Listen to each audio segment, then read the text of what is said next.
नमस्कार, आप देख रहे हैं राजस्थान टीवी न्यूज़ चैनल। मैं आपके साथ में जितेंद्र मीणा। मैं अभी इस वक्त मौजूद हूँ जयपुर शहीद स्मारक पे, जहाँ पर बात करते हैं राजीव गांधी युवा मित्रों का लगातार आज 50 दिन से ज़्यादा धरने को हो गए हैं, लेकिन सरकार के द्वारा कोई रेस्पॉन्स नहीं आ रहा है। अभी हम जानेंगे यहाँ पर स्थानीय लोग जो धरने दे रहे हैं उनसे ही बात करेंगे कि आगे क्या रणनीति रहेगी। नमस्कार सर। नमस्कार जी। देखिए, मेरा नाम जितेंद्र कुमार गुर्जर, महासचिव युवा मित्र संघर्ष समिति राजस्थान। देखिए, हमारी जो नियुक्ति हुई थी वो एक अखबार के माध्यम से इश्तिहार आया था। तब हमने ऑफलाइन फोरम लगाए थे, 2500 के बाद में ऑनलाइन फोरम लगे थे। उस फोरम के माध्यम से काफ़ी लगभग लाख से ऊपर फोरम लगे थे। सबने इंटरव्यू दिया। इंटरव्यू में चयन के बाद में 6 दिन की ट्रेनिंग हुई और एक एग्ज़ाम हुआ था। उसके बाद हमारी आर्थिक एवं सांख्यिकी विभाग की मॉनिटरिंग में हमारी नियुक्ति हुई और ब्लॉक सांख्यिकी अधिकारी के वहाँ हमारी नियुक्ति हुई। मॉनिटरिंग आर्थिक एवं सांख्यिकी विभाग को दी गई। हमको टारगेट दिया जाता था कि जो आवंटित ग्राम पंचायतें थी उनमें जो लाभार्थी हैं उनको चिन्हित कर, जो पात्र हैं उनको लाभ दिलाएं और गवर्नमेंट की जो योजनाएं हैं, जो फ्लैगशिप योजनाएं, उनको अंतिम छोर तक बैठे व्यक्ति तक पहुंचाएं। उसमें हमने डाटा भी काफ़ी हमारे विभाग को दिया है, वो चेक कर सकते हैं। लेकिन जैसे ही सरकार आई, 25 तारीख को एक आदेश आया कि राजीव गांधी युवा मित्र को तुरंत प्रभाव से बाहर किया जाता है। उन्होंने ये भी कहा कि ये तो कांग्रेस के कार्यकर्ता थे। हमारा इत्तेफाक था कि हमारी नियुक्ति कांग्रेस सरकार में ही थी। तो मैं पूछना चाहता हूँ आपके माध्यम से गवर्नमेंट से कि क्या किसी गवर्नमेंट में जिसकी नियुक्ति हो तो वो उसी गवर्नमेंट का रह जाता है क्या? भाई, एक कार्मिक तो गवर्नमेंट जैसा चाहती है उस प्रकार चलता है। हम तो कहते हैं और भी अच्छी योजनाएं बनाइए ना, उन योजनाओं को हम पहुंचाएंगे। और अगर राजस्थान सरकार हमको बहाल करती है तो आने वाले लोकसभा चुनाव में हम कंधे से कंधे मिलाकर उनकी जो अच्छी योजनाएं हैं उनको अंतिम छोर के व्यक्ति तक पहुंचाएंगे और उनकी उपलब्धता को बताएंगे। हम किसी पार्टी के साथ कोई ताल्लुकात नहीं रखते हैं। हम केवल बेरोजगार युवा हैं। गवर्नमेंट ने जिनको बेरोजगार कर दिया है वो 5000 युवा नहीं, 5000 परिवार हैं। तो आपके माध्यम से मैं भजनलाल सरकार से विनम्र आग्रह करना चाहूँगा, निवेदन करना चाहूँगा कि वो इन 5000 परिवारों के भरण पोषण की जिम्मेदारी लें। और अभी आचार संहिता लगने वाली है कुछ ही समय में, और अगर इस 50 दिन के धरने के बावजूद भी गवर्नमेंट सकारात्मक रुख हमारे प्रति नहीं अपनाती है तो हम एक मजबूत फैसला लेंगे और आने वाले लोकसभा चुनाव में इतना नुकसान उनको करेंगे जितना कि उन्हें शायद अभी उम्मीद नहीं है। तो मैं कह देना चाहता हूं कि तुरंत इस पर संज्ञान लें और इन युवा मित्रों की बहाली का आदेश तुरंत प्रभाव से जारी करें। सर, आगे की रणनीति क्या रहेगी? आगे की रणनीति हमने बना रखी है। अभी हमें पूरी उम्मीद है कि गवर्नमेंट 1-2 दिन में ज़रूर हमारी बहाली का आदेश निकालेगी।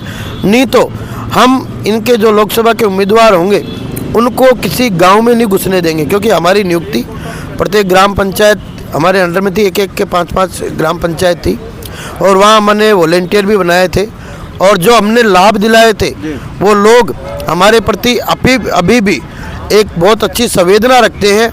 वो भी हमसे उम्मीद कर रहे हैं कि वो आए फिर से और हमें लाभ दिलाएं जो वंचित है अभी तक। तो उन लोगों का फ़ोन भी आता है, लेकिन हम कैसे बताएं कि हमें तो हमने ही गवर्नमेंट ने बेघर कर दिया है, हम आपको कैसे लाभ दिलाएं।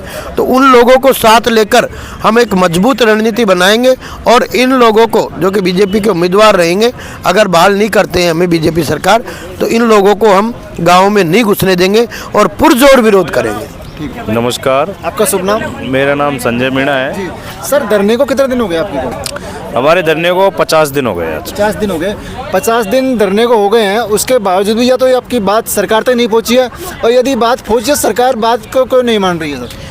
अब ये सरकार पूर्ण रूप से अपनी हठमर्दिता पे है, वो हठमर्दिता अपना रही है। जो युवाओं की, बेरोजगारों की या बेचारे भूखे प्यासे 50 दिन से पड़े हैं, राजस्थान के कोने कोने से आए हुए हैं, लेकिन सरकार इतनी निर्दयी हो चुकी है कि चलो मांग पूरा करना वो एक अलग बात है, इनसे टेबल पे आके एक चर्चा तो इनको करनी चाहिए थी, लेकिन ऐसी सरकार हमने आज़ादी के बाद नहीं देखी जो आंदोलनों की आवाज़ को नहीं सुन रही है। हम 50 दिन से यहाँ बैठे हैं और हम वाजिब हक को लेके बैठे हैं कि पिछली सरकार ने जो हमको रोज़गार दिया था उसको आप निरंतर रखो। अगर आपको राजीव गांधी हमारे जो पदनाम में जुड़ा हुआ है तो उसको हटा दो, आप अटल युवा मित्र कर दो आपको। लेकिन इसको कांग्रेस बीजेपी में न तोल कर सिर्फ बेरोजगारों को रोज़गार देने का काम करें, उस मंशा से आप काम करें। क्योंकि जहाँ एक तरफ आप चुनाव में मोदी जी की गारंटी की बात कर रहे थे कि 2.5 लाख लोगों को हम रोज़गार देंगे राजस्थान में सत्ता में आके, और उसके उलट आपने मंत्रिमंडल विस्तार नहीं हो उससे पहले ही जो है कि 5,000 लोगों के पेट पे लात मारने का काम किया है। ये 5,000 युवा नहीं है, 5,000 भाई बहन नहीं है, इनके साथ बहुत सी उम्मीदें हैं, परिवार जुड़े हुए हैं। और जो आप बात करते हो जन कल्याणकारी योजनाओं का फ़ायदा जन जन तक पहुंचाने की, तो करोड़ों रुपए आप जिन योजनाओं पे खर्च करते हो तो उसको जन जन तक ले जाने का काम सही भावना से ये राजीव गांधी युवा मित्र कर रहे थे, जो एक दिन में 30 परिवारों के पास मिलते थे। इनके अंडर में 5-5 ग्राम पंचायतें थीं, नगर पालिका में वार्डे थे, नगर निगम में वार्डे थे। 30 परिवारों के पास जाके योजनाओं की जानकारी देते थे, जिसके वो पात्र हैं उनके लिए वो फॉर्म भरवाते थे और उनको योजनाओं का जानकारी के साथ लाभ दिलाते थे। वो लाखों लोगों के आज भी हमारे भाई बहनों के पास फ़ोन आ रहे हैं कि हमें इस योजना का लाभ चाहिए, हमें इस योजना का, लेकिन हम किस तरीके से उनको बताएं कि हमारी नौकरी सरकार ने हटा दी है जो हम आपको फ़ायदा दिलाते थे, किस तरीके से हम आपको फ़ायदा दिलाएं। अभी तो हम ही बेघर हैं।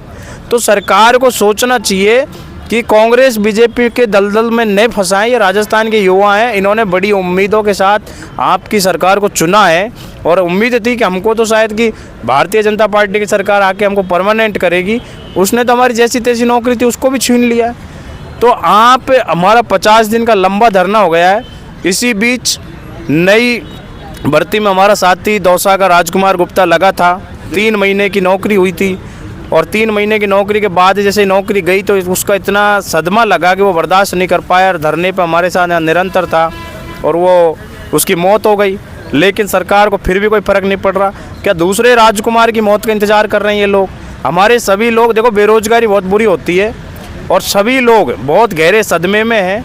50 दिन आज हमको यहाँ हो गए हैं, धरने पे बैठे हैं। दिन तबीयत खराब होती है बिल्कुल, लगभग 50 लोगों के हमारे जो SMS में जा चुके हैं, इनके तबीयतें ख़राब हैं। किसान मजदूर के सामान्य परिवारों के बेटे बेटियां हैं, इनके पास कुछ ज़्यादा संसाधन नहीं है। कैसे तैसे हम हमारा ये धरना चला रहे हैं, लेकिन आप कांग्रेस बीजेपी में ही उलझ के रख रहे हो। तो निवेदन है कि ये किसान मजदूर के बेटे बेटियाँ हैं, लोकसभा चुनाव को मद्देनज़र रखते हुए इनका भला कीजिए, वरना ये लोग 5,000 संख्या बल मत देखिए, ये लोग बहुत कुछ कर सकते हैं।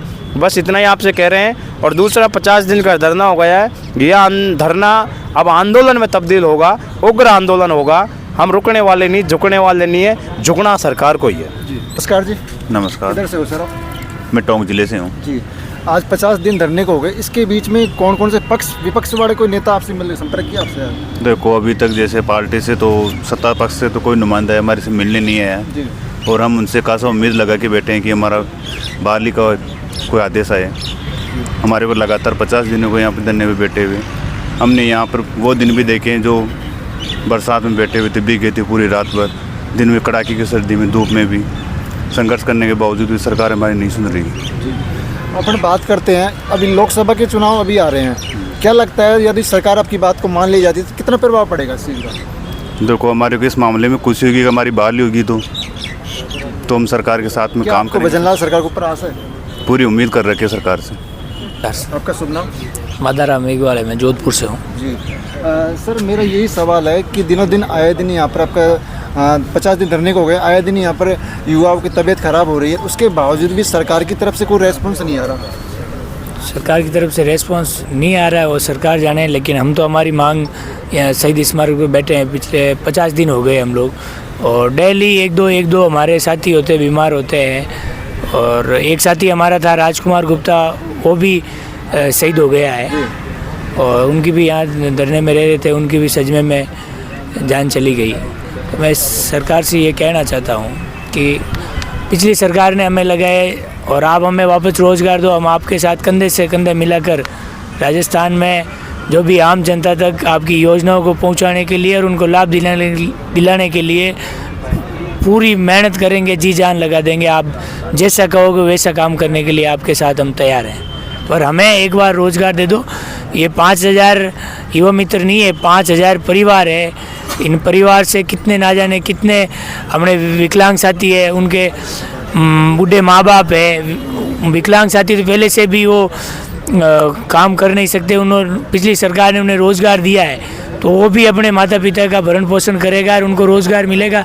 जैसा आप कहोगे वैसा आप हमसे काम करवाओगे, इस काम करने के लिए तैयार है। बस एक बार हमें आप रोज़गार दे दो वापस, आपको दोबारा बहाल किया जाए। आप दोबारा बहाल किया जाए, बस हम आपके साथ कंधे से कंधे मिलाकर काम करने के लिए तैयार हैं। ठीक है सर। नमस्कार।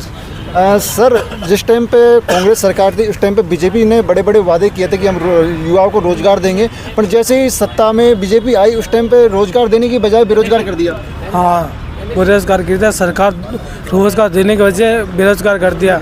सरकार ने बोला कि 2,500 रोज़गार देंगे लोगों को, और रोज़गार देने की वजह बेरोजगार कर दिया हमको। 5,000 परिवारों को पीछे 50,000 परिवार चलते हैं, और ये और हमारे राजकुमार गुप्ता भी इस सदमे में गुजर गया।